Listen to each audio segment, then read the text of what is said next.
Galera, no ano mais uma vez nos encontrando hoje, dando continuidade aos nossos estudos. Hoje a gente vai dar uma olhadinha o que estuda a filosofia. Então a gente pode se perguntar, bom, a filosofia está aí, está com uma disciplina, só que às vezes você se pergunta, bom, ela serve para quê? Então hoje a gente vai dar uma olhadinha que ela estuda alguma coisa, em especial existem alguns tópicos para a gente observar. O primeiro deles é a lógica. O que a lógica faz? Trata do raciocínio metódico e válido. Vamos imaginar. João é homem, todo homem é macaco, logo João é o quê? É homem ou é um macaco? Então a lógica ela trabalha nesse princípio que você tem que dizer uma coisa e tem que concordar, não pode ser contraditório. Às vezes a gente começa a viver essa experiência no dia a dia quando você vê um discurso. Alguém começa a falar sobre avião, no final do seu discurso tem que ter avião, para que não exista uma, que nós chamamos dentro da filosofia de não contradição. Se houver essa contradição, então aquele discurso que aquele indivíduo faz, ele não é lógico. Por isso que dentro da filosofia a lógica é importante para isso, para você tentar perceber que existe o discurso, ele é apresentado, mas ele tem que ter uma lógica. Ele tem que ter o princípio, o meio e o fim, tem que concordar com aquilo que o indivíduo está falando. O segundo momento que nós temos dentro do estudo da filosofia é a ontologia. O que seria a ontologia? Trata da realidade do ser e do nada.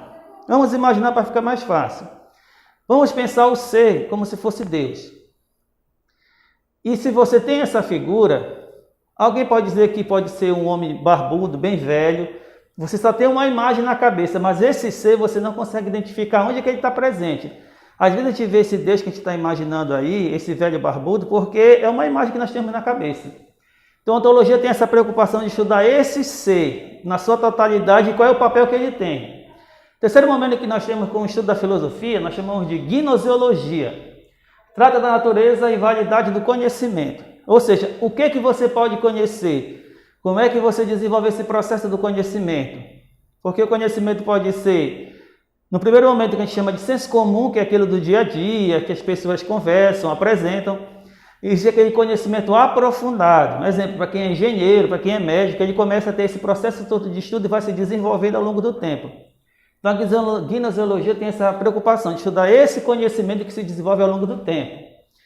Temos outro momento que é a ética. Trata dos valores da distinção entre o bem e o mal. Ou seja, quando você tem que tomar uma decisão em relação a qualquer situação, a ética vai ser importante porque ela vai começar a te beneficiar nessa caminhada. Então imagine, de repente você vê um pai de família e exemplo, alguém que está na política, deputado. De repente esse pai de família, ele roubou um pacote de bolacha, um pacote de leite, e você tem alguém que está roubando milhões.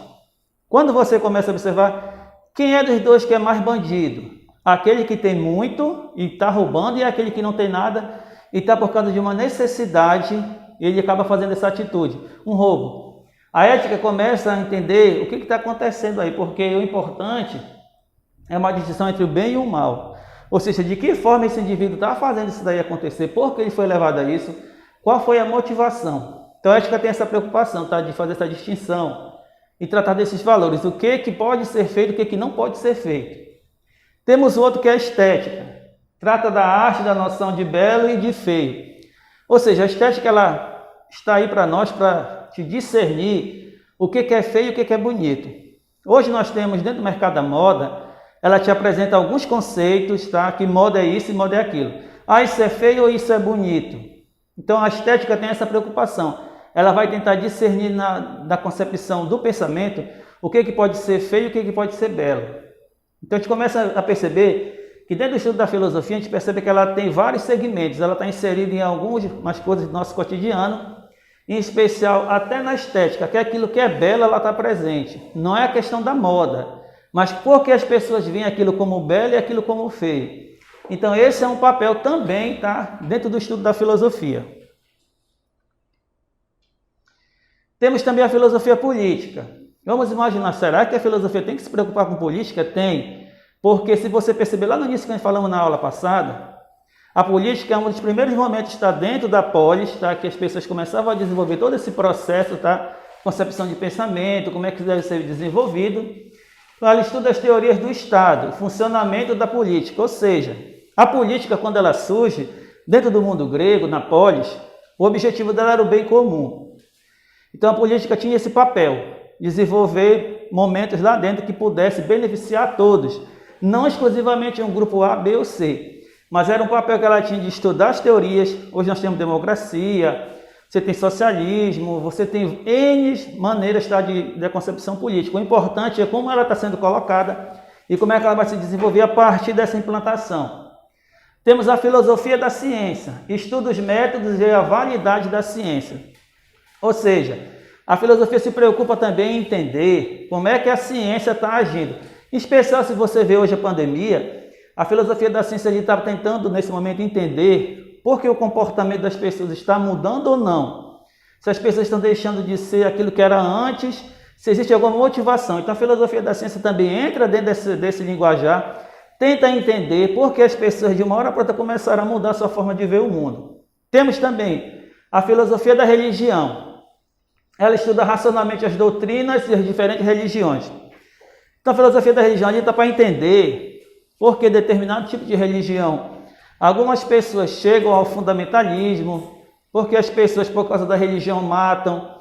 Então, a filosofia da religião tenta entrar dentro desse mundo, começa a perceber o que as pessoas estão fazendo aí. Por isso que é importante, dentro desse estudo da filosofia, também a religião. Existe também a filosofia clínica, estuda terapias para o tratamento psíquico. Aqui a gente pode colocar na filosofia clínica, que nós chamamos hoje, que é uma ciência nova, em que através do método socrático, tá, de perguntas e respostas, o indivíduo vai começar a olhar para esse indivíduo e vai, a partir daí, desenvolver maneiras ou métodos para entender o determinado tipo de comportamento dele ou dela. Então, a filosofia clínica está aí para fazer esse papel. Existe também a filosofia organizacional, que estuda as relações e formas de organização de uma empresa. Ou seja, aquela temática, a filosofia da empresa é essa, deve fazer isso, deve fazer aquilo. Então a gente percebe que a filosofia, como estudo, ela está inserida em vários segmentos. Ela não é só a filosofia dentro da sala de aula, que a gente está habituado a ver durante esse processo todo de ensino-aprendizagem. Ela está inserida em vários segmentos. Política, religião, ciência, clínica, dentro da empresa. Então a gente percebe que para quem vive a experiência de ser um filósofo, ele está inserido nesses meios aí, e a partir daí, utilizando conceitos, ideias e pensamentos, ele vai chegar em respostas para mudar tudo isso daí, tá? Ou encontrar soluções mais em conjunto. Porque nós sabemos que dentro da filosofia não existe uma verdade absoluta. Existem as verdades. E cada um desses segmentos aqui que nós vimos da filosofia, ela tem esse papel de tentar, a partir daí, ajudar e fazer que as pessoas comecem a entender. A filosofia também é dividida em alguns segmentos. Temos a lógica, que nós vimos, a ontologia, a gnoseologia, a ética, a estética, a filosofia política, a filosofia da religião, a clínica e o último, organizacional. Então a gente percebe que ela está inserida em vários segmentos, porque as pessoas estão perguntando. Então a filosofia tem esse papel de olhar, perceber, fazer que nem a história da mitologia grega da coruja de Minerva. A coruja de Minerva, durante a noite, ela saía, voava, olhava a cidade toda, voltava, e a partir daí, o filósofo é aquele que começa a olhar a sua realidade, começa a partir daí ter ideias e conceitos para que possa ser inserido dentro da sociedade e encontrar alguns mecanismos que possam favorecer algumas soluções de alguns problemas vigentes dentro da sociedade. Por isso, nessa divisão, a gente percebe que ela está inserida em vários segmentos. Então, é importante a gente ver a filosofia não como uma disciplina qualquer, porque ela tem um papel importante dentro da concepção de pensamento e está inserida em todos os segmentos que a gente pode imaginar. Então, atribua um valor que vocês estudam dentro da filosofia. Agora, quais são as contribuições que ela tem, tá, dentro da história? Se a gente for imaginar, desde o início a filosofia começa lá no mundo grego, mais ou menos no século V, VI, VII, vai se desenvolvendo, vai crescendo a partir daí. Mas qual é a contribuição que ela tem dentro da concepção histórica?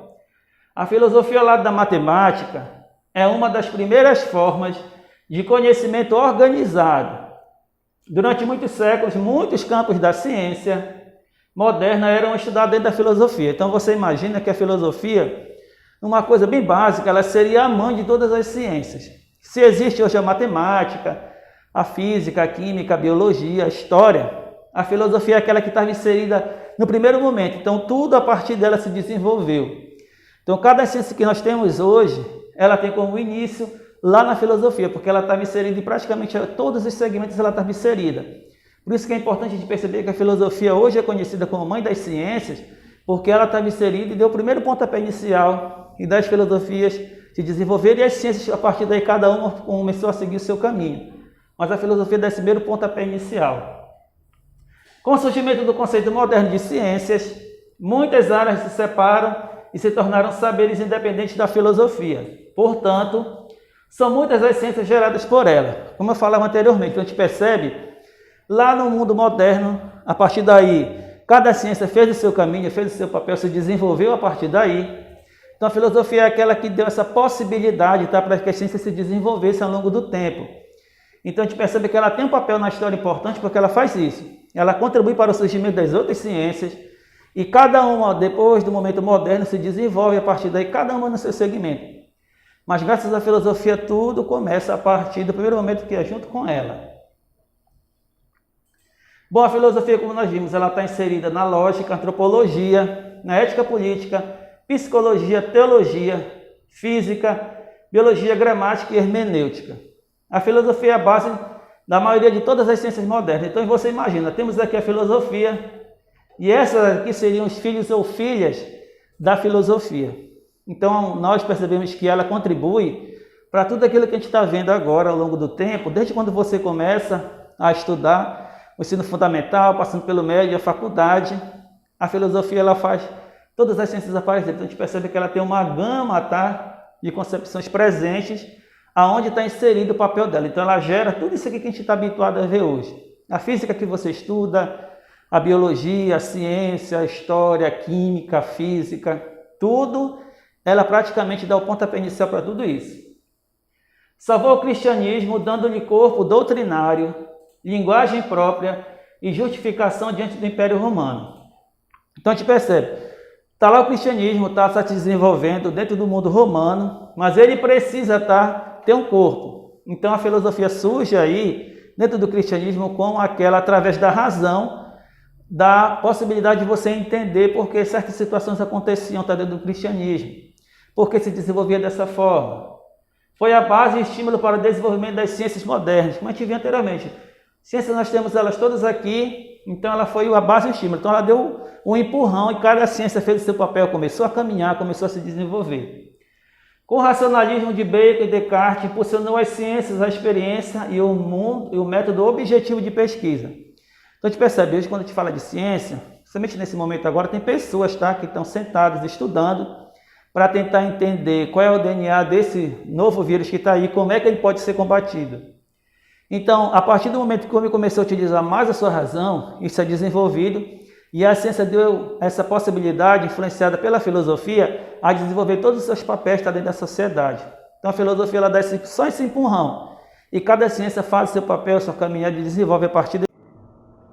Então nós vimos a partir daí, tá? Com o surgimento do iluminismo, a filosofia ela vai dar a base, tá, para que nós temos como teoria moderna do Estado. Ou seja, filósofos começaram a tentar entender qual é o papel, tá, que tem o poder dentro do Estado, ou como é que ele deve ser manifestado.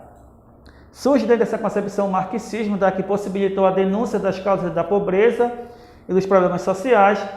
Tivemos um teórico chamado Hans Jonas, tá, que trouxe à tona a discussão sobre a ética ambiental. Então a gente percebe que a filosofia está aí, inserida nesses primeiros momentos, tá, dentro da história moderna, e ela contribui para que os indivíduos comecem a tentar entender como é que se desenvolve, como é que surgem determinadas situações dentro da sociedade. Pobreza, misérias, discussões, algumas coisas. Então ela tem esse papel. Agora vamos tentar entender as etapas, tá, da história da filosofia. Como é que ela se desenvolve, está dentro do processo, dentro da história. Bom, podemos dividir a filosofia na história como filosofia antiga, Sócrates, Platão, Aristóteles. A temática, tá, nesse primeiro momento da filosofia antiga, nós temos a natureza, temos o homem, ser, conhecimento e felicidade. Então ela está inserida mais ou menos entre o século VI ao século V depois de Cristo. Ou seja, no primeiro momento tá, o homem está preocupado com a origem, se desenvolve a partir daí. Então estamos lá no século VI até o século V depois de Cristo, nós podemos chamar de filosofia antiga. Temos também a filosofia medieval. Começa com Plotino, Agostinho, Tomás de Aquino, Abelardo, Guilherme de Ockham. A temática está nesse segundo momento é o ser, Deus, fé, razão, conhecimento e moral. Então esse segundo momento da filosofia, que nós chamamos de medieval, ela vai do século VI ao século XV, ou seja, a gente percebe que é praticamente quase mais de 1000 anos praticamente, em que a filosofia quase 1000 anos está preocupada, tá, nessas temáticas básicas. O que é o ser? O que é Deus? Temos a fé e a razão, conhecimento, a moral. Então aqui nós temos algumas imagens, tá, dentro da filosofia antiga de Platão, Sócrates e Aristóteles. Esses aqui foram aqueles que deram um empurrão maior, tá, para a concepção desse homem dotado de conhecimento e experiência. Temos no segundo momento, que é a filosofia medieval, temos o Agostinho e temos aqui Tomás de Aquino. Terceiro momento da filosofia que nós temos dentro da história é a filosofia moderna, começando com Descartes, David Hume, Blaise Pascal, Rousseau, Kant e a temática. Temos a razão, o homem, conhecimento e direito. A gente percebe que a filosofia, ao longo da história, ela vai tendo outras preocupações. A partir daqui a gente não vê mais uma figura do sagrado, do divino. A gente começa a perceber aquele homem que tem a concepção de raciocinar, de imaginar, de pensar. Temos o conhecimento como preocupação aí, como é que o homem pode conhecer, e o direito, tá? E ela está inserida entre o século XVI ao século XIX. Quarto momento que nós temos na filosofia dentro da concepção histórica é a filosofia contemporânea. Temos Hegel, Marx, Nietzsche, Heidegger, Sartre, Wittgenstein, Foucault. E a temática aqui da filosofia é o ser, a linguagem, a existência e a técnica. E ela está inserida mais ou menos do século XIX até hoje. Então a gente percebe que desde a filosofia antiga até chegar na contemporânea, as preocupações, as buscas começam a mudar ao longo do tempo. E hoje a temática da filosofia, uma dessas preocupações, tá, é o ser, a linguagem, a existência e a técnica. Então a gente percebe que hoje é uma das preocupações dentro da história, especial na filosofia contemporânea. Aqui nós temos as imagens de alguns desses pensadores, tá, que se desenvolveram ao longo do tempo. Descartes, Kant, Pascal, Karl Marx e Nietzsche. Então a gente percebe que cada um deles vai desenvolvendo, tá, ao longo do tempo. Temos esse daqui que me chama a atenção, que é Nietzsche, que é um filósofo existencialista que chama a atenção para nós em relação à concepção das suas escolhas. Então, cada escolha que você faz hoje, ela tem suas consequências. O objetivo dele é dizer o quê? Não adianta você colocar a culpa que foi o fulano, ciclano, o beltrano, não importa para ele. Porque a escolha foi você que fez e tem as suas consequências. Então, assuma aquilo que você escolhe. Não coloque a culpa de suas escolhas em alguém, assuma. Então, a preocupação dele era essa. Assuma as suas responsabilidades, porque a escolha, segundo ele, tá, gera medo e pânico. Porque você está começando a tomar decisões que podem mudar a tua existência a partir daí. Agora, quem é esse filósofo? Bom, nós vimos desde a filosofia antiga, ele vai se desenvolvendo, caminhando, mas afinal de contas, quem é esse homem? Qual é o papel que ele tem? Primeiramente, o filósofo é todo estudioso que se interessa pela investigação sobre o mundo, sobre o homem e seus valores. É alguém crítico, questionador. Em se tratando de educação formal na legislação brasileira, recebe o título de filósofo. Quem cursou um bacharelado em filosofia, no caso sou eu que fiz isso daí, eu digo para você, se você tem vontade, vá para frente, que vale a pena ser filósofo hoje. Só para te ver como é interessante, o maior filósofo que eu observo no meu cotidiano são as crianças, tá? É o primeiro filósofo por excelência, porque é aquele que pergunta o porquê de tudo. Então, essa característica de ser filósofo, não é aquele que estudou, mas é uma característica nossa. Quando você pergunta, questiona, e a criança hoje é o maior filósofo que nós temos por excelência, porque é aquela que pergunta o porquê de tudo. E quando a gente vai desenvolvendo ao longo do tempo, a gente vai perdendo essa capacidade de perguntar e questionar as coisas. O importante é que a gente não perca essa coisa que a gente traz desde a infância. Continuemos sempre questionando e perguntando porquê das coisas. Porém, a lista oficial de filósofos que aparece nos manuais de filosofia considera como tais pessoas formadas na área ou não que fizeram investigações filosóficas inovadoras e relevantes. A pessoa quis entender, por exemplo, talvez no momento da pandemia, e hoje a gente percebe que é uma nova forma de viver dentro da sociedade, será que ela está contribuindo ou não? As pessoas estão mudando a concepção de ver o mundo nesse momento? Porque você imagina, olhe para você hoje que está aí na sua casa, estiver assistindo essa aula. Então imagine há 5 meses atrás, como é que você estava se comportando? E hoje? Será que o comportamento é o mesmo? A gente percebe que existe uma mudança? Então a filosofia entra aí com essa preocupação de entender quais foram as motivações dentro do processo da pandemia que levaram você a ter um comportamento diferente, um agir diferente, um pensar diferente. Então o filósofo está inserido nessa preocupação de tentar entender essas nuances aí que acontecem, tá? Nesse processo todo. No Brasil, um filósofo pode escrever críticas para jornais, revistas e demais mídias. Jornal, revista, internet, tem um filósofo presente. Pode se tornar um professor de filosofia, cursando uma licenciatura, pode atuar em uma universidade, em pesquisas e docência. Neste caso, é requerida uma pós-graduação, que pode ser, hoje nós temos, no meu caso, do ensino superior para você ingressar dentro de uma universidade. Mas importante, se você pensar na área da educação, faça uma pós, busque um mestrado e doutorado, tá? Porque é necessário hoje, dentro do campo da educação, você conhecer mais. Porque o que nós temos hoje como conhecimento ainda é mínimo. Nós temos a possibilidade de conhecer um mundo que está aí ao nosso redor com muitas possibilidades para conhecer. Então é importante que a gente perceba como o filósofo tem uma contribuição também nesse processo dentro da sociedade. Atua ainda como consultor de empresa, com a filosofia organizacional, como terapeuta, e em caso de especialização em filosofia clínica. Então a gente percebe, tá? Que é essa a preocupação do filósofo nesses conceitos, tá? Em especial para nós, para a gente terminar esse primeiro momento dessa concepção filosófica, vocês tiveram a oportunidade, tá? Assistir esse documentário, A Guerra que Você Não Vê, tá? De John Pilger, está disponível no YouTube. Mas não se preocupe não, que eu vou colocar para nós esse slide na Agenda Edu, e você vai dar uma pesquisada, dar uma olhadinha nesse documentário. Quando tiver uma oportunidade numa live, a gente vai conversar sobre esse documentário e qual a importância que ele tem para a gente tentar entender o papel que a filosofia tem no mundo.